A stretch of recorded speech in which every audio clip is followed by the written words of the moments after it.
Maayong adlaw kaninyong tanan nga nagpaminaw karon, ning tulumanon kini ang akong suliran. Ilabi na kaninyo Dr. Rene Obra o Attorney Elaine Bathan. Ingon man sa mga artista nga maghatag og kinabuhi ning akong suwat suliran. Tagualang ko ninyo sa pangan nga Laya. Hingkod ang pangidaron. Minyo og may tulo ka mga anak. Dagko na ni sila. Og kini ikaduhan akong anak ang cross kayo nako. Mas may patunggagmay pa sila kay makontrol pa nato. Sa nanagko na, di napapugong silang buhaton. Itago na lang sa ay ang akong address. Punto legal kining akong suliran. Kabahin kini sa panag-away sa akong bana ug anak. Aron inyong hisabtan, ingon inyang mga panghitabo.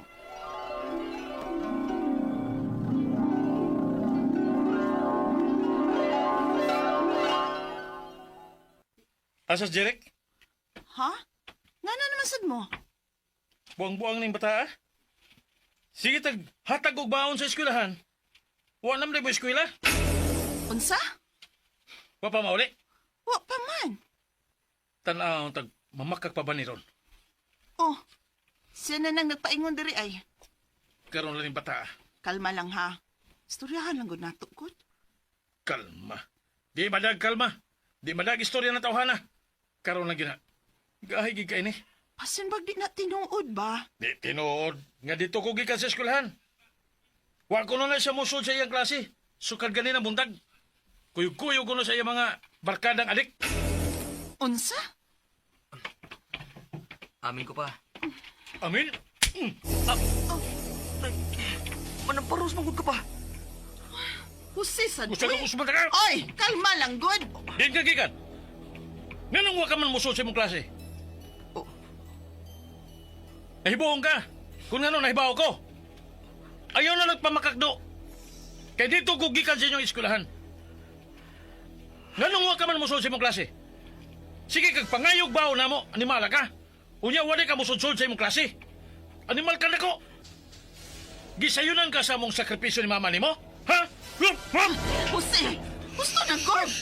Jarik, sige na, sodas bay.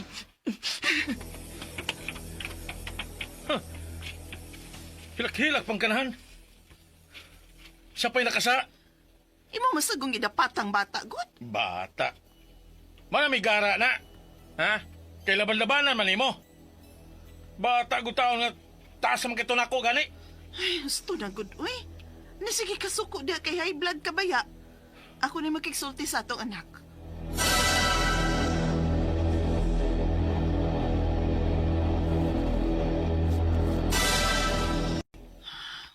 Jerik, wala na di ka musod sa imong klase?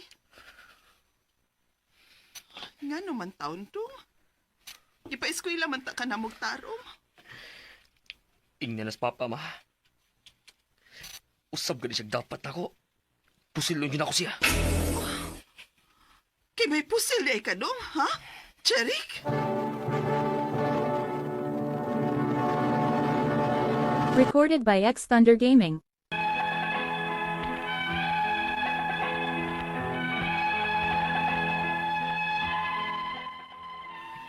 Grabe ka kontraryo ning akong bana sa among anak nga lalaki. Badlungon masab kong bataa kay nabuang sa barkada. Ug ang labaw na mga kabalakan kay mga adik ang mga barkada ani. Hangtod nga wa na namo kini pa eskwelaha kay di man sab gyud musod siyang klase. Apan sukad di siya natamparusan sa iyang amahan. Dili na sila maayo og relasyon sa iyang papa. Nagtuming ang pagpaundang namo niya og eskwela ang sulbad sa tanan. Apan nagsige na lang gyud hinon og laag kauban ang iyang mga barkada, diin may grupo-grupo na sila. Unya, ay, Ginoo. Pila na ron ka adlaw nga wa maulis, Jerik. Oh. Nagsige ka maglili diya sa dan paingon diri sa ato. Nag-atag kong Jerik nga mauli. Anak mang dito siya moagi gud. Ay sus, ay natugunaw na ang bata. Dako na to. Basig wa taon to makakaon ang imong anak ko si uy. Sa ako nagikaingon, dako na to. Mabuhi na to iya ha. Kung maning kamot siya, mabuhi gid siya. Unsaan man tal pagpaningkamot adto nga maglisod pa mga itong pangitag trabaho? Kaya wa pa to makahumag-eskwela. Oo, ipabati niya ang nilugdangan sa iyang binuhatan. Ikaw ba, Jose ba? Kung makasulti ka, no, murigyog dili ni mo anak si Jeric. Anak ang akong pag-ila niya. Apan siya? Naghuna-huna ba siya? Nga may mga ginikanan pa siya? Ay, ni ana di ay. Yatod og motor siyang barkada. May pagkuhan na lang siya muli. Hilom na lang gud, uy. Ako na makiksulti niya. Sugaton ako ang atong anak. Nanong karon ramang ka na uli, dong. Sige kang puntahan na mo eh. Nulit ako kayo magkawa ko sa mga butang. Sa akong silina. Ha? Asa man ka? Naging na ngayon lagi si panguntahan na. Sulag uto ko eh. Taro ngagtubag ng imong inahan, ha? Ayaw gahi-gahi isi mong tingog. Buwanga ka. Di asring nakaingon ay kung anong naingon ko ini. Sa ito isulti mo? Jeric. Kagawa! Jose! Yay. Kagawa! Mao ni duol ay. Kining imo. Ay, ginoo ko may kutsilyo ka, Jeric! Ginoo ka pong imong amahan! Jose, mabantay! Animal ka? Musukol ka din ako, ha? Maunay ka nini akong nagunitan sa imong kilid. Hirap! Ay, ginoo ko! Jeric! Jose, gipusil mo ang atong anak!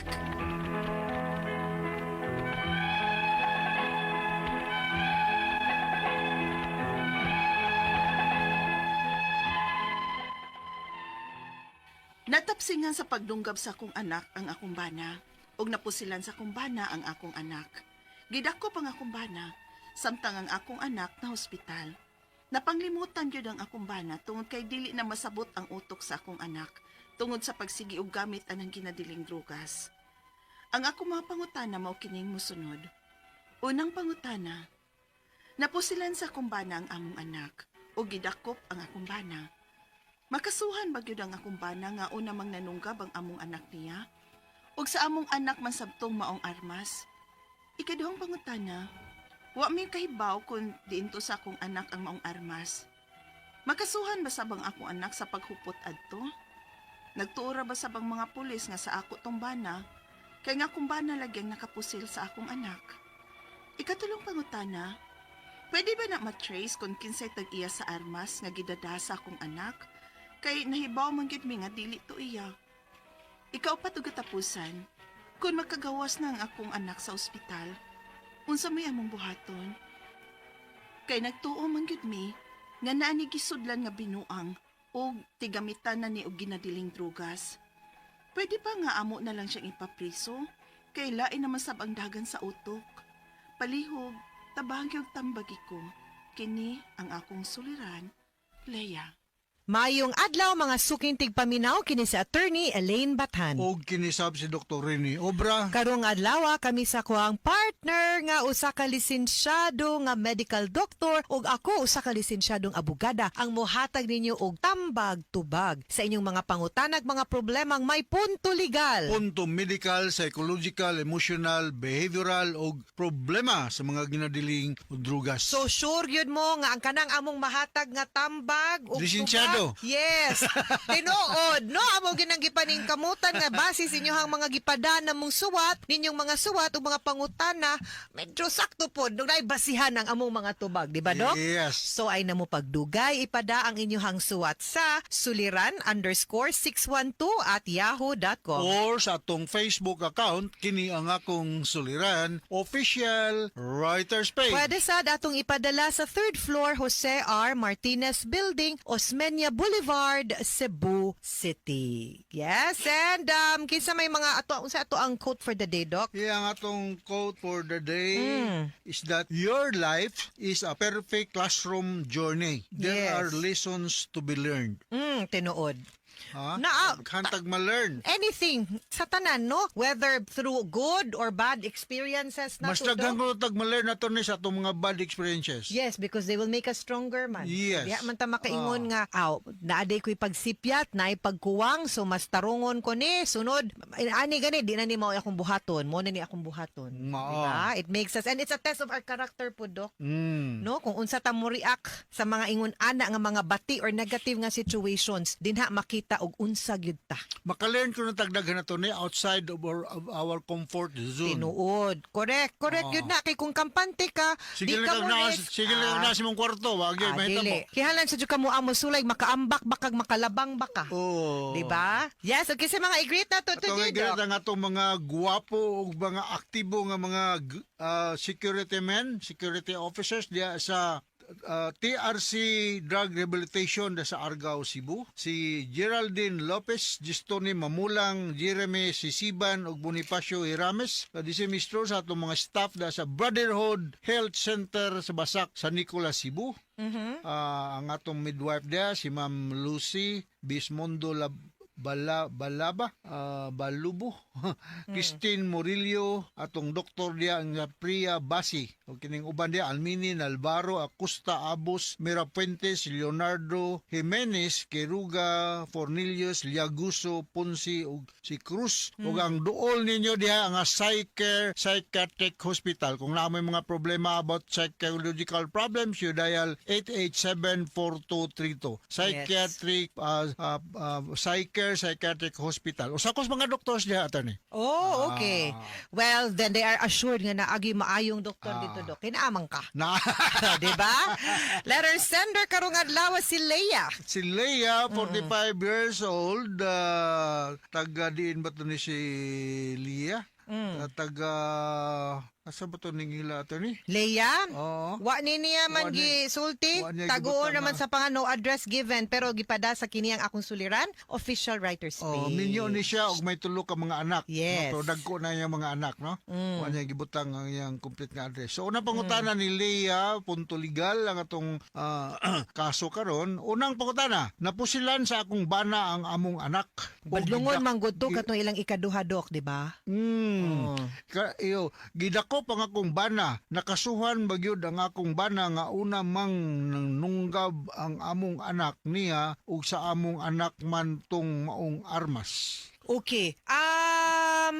Makasuhan gyud gihapon. Pero kung ma-prove na to nga that was not nailog ra to niya ang armas, and then that was an act of self-defense kay there was already an attempt sa iyang kinabuhi unya at that precise moment na miligro pod ang iyang kinabuhi kay giatake na siya, then pwede siyang maabsuelto, no? But he will have to undergo through the process sa pag-prove sa iyahang mitigating o kanang gitawag natong justifying circumstances to show nganong nabuhato niya. Kay kung wa pud to niya buhata, then siya pud nauntay na angol or namatay unta karon, no? So manay gitawag nato nga justifying circumstances diin pwede tang maabsuelto pero mingon jud ko nga makasuhan gyud gihapon ta. Kay kana bitang wa nato tuyo no? Kana mga anything makasuhan man gyud ta but ato lang gyud nang i-justify, ha?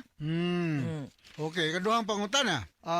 Wala mi kahibaw kung diin to ang akong anak ang maong armas. Makasuhan ba sab ang akong anak sa paghupot adto nga nagtuo ra ba sab ang mga pulis nga sa ako tong bana kay ang akong bana lagi ang nagkapusil sa akong anak. Well, we will have to prove no nga of course makasuhan for illegal possession of firearms kay kung kaning mga firearms nato di man ta basta-basta makapalit ani, makakupot ani, makakarry, makagamit ani. Kinahanglan man tag license to own, license to possess, license to carry no the firearms. So ug wala tay klase nga napo nay limit as to unsa nga klase nga firearms. So kung wala ta ana then illegal possession gyud ta of firearms aside from the fact nga kung atong gigamit sa di mao. But we'll have to prove no nga sa inyo ha gyud tong anak makasuhan sad gyud siya. Makasuhan, no? Ikatulong pangutana, pwede ba nga matrace kung kinsay tag-iya sa armas nga gidala sa akong anak kay nahitabo manggod ni nga dili ni iya? Pwede kayo kung nalrehistro ni ang armas. Oh. Kay kung kaning mga paltik ba kana ganilang ingon nga paltik nga hinimo kay kanang mga armas good naara po'y mga lisensyado nga mga kumpanya nga allowed mo himo mo distribute ug mo baligya aning mga armas kay naa man na sila yung mga serial number nga kinahanglan marehistro para matrace sa ato ang PNP AFP no kung kinsay tag-iya ug asa napunta unta kinsay gibaligyaan ana. Kung paltik ang katong imuhang ang iyahang armas basin maglisod ta og trace kung kinsay tag-iya kay di man na siya rehistrado, di po na siya lisensyado. Pero Wasay iltap. wala pod license to carry, no? Oh, kana wala. So mao nay problema ana. But if you can padara gyud na matrace, then better kung matrace unta pay marpay para mas ma-prove nato nga dili gud siya tag-iya. Aw dili gud ang imong bana ang tag-iya ang imong yung anak. Okay, ikaw pa to katapos ang pangutana. Kung makagawas na ang akong anak sa ospital, unsa may among buhaton?